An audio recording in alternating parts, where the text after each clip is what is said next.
Democrats might know how to rally their base, but when they reach out to Middle America, they say things like, for working families to get a share of that prosperity that they're creating, we need some serious enforcement of competition laws. "You're boring." Single payer, single payer, single payer.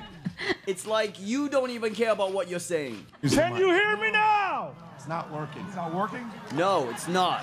And it's no surprise, last election, people in swing states went for a guy who said things like, Who's gonna pay for the wall? Like to punch him in the face, I'll tell you. Trump honed his trademark oratorical style. Where else? In professional wrestling.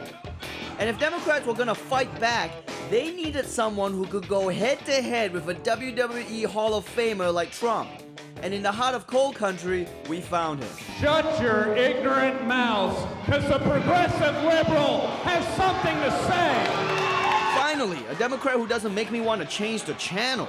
Dan Richards has been making headlines wrestling as the progressive liberal and riling up small-town audiences all over Trump country. I should have done this a long time ago.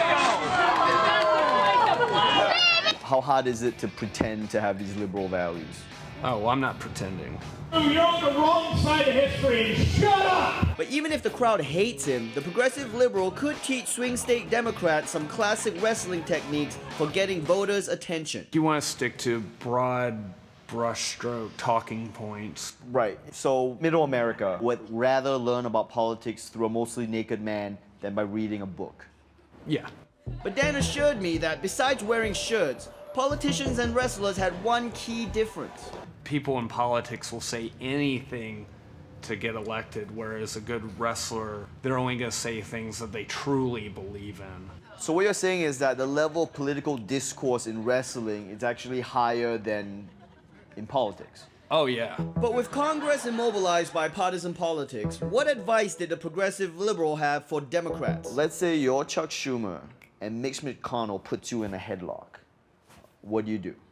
I would reverse it into a top wrist lock, and then I would stomp on his elbow, breaking his wrist.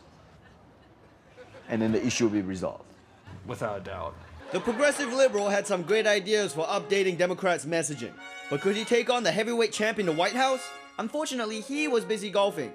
So we cast someone else to approximate Trump's rhetorical style. Shut up! Yeah!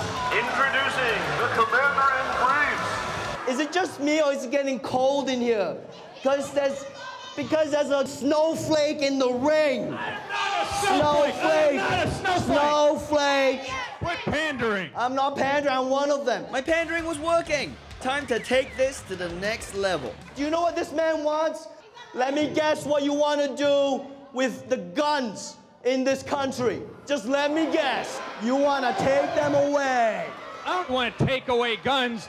I'm just for really strict background checks. Okay, that wasn't too hard to understand. And the audience was into it. Okay, fine, whatever about guns. Let me guess what you want to do about marijuana. I think what people want to do behind closed doors should be their business. Like hell you do. That is my position as the progressive liberal. Looks like broad brush talking points work, especially that marijuana one, Democrats. So maybe let wrestlers craft slogans for your next campaign, like lock guns up, or make America great us, or just 420 for 2020. But let's face it, what really turns on swing state crowds isn't words, it's action. I don't care about your positions, because you suck. Middle America wants a strong hero who won't back down from a fight. So Democrats, if you want to beat a wrestler president, keep it simple and go on the offensive. Fake news! Oh, fake news! Oh, it's fake news! Welcome to the future of American politics.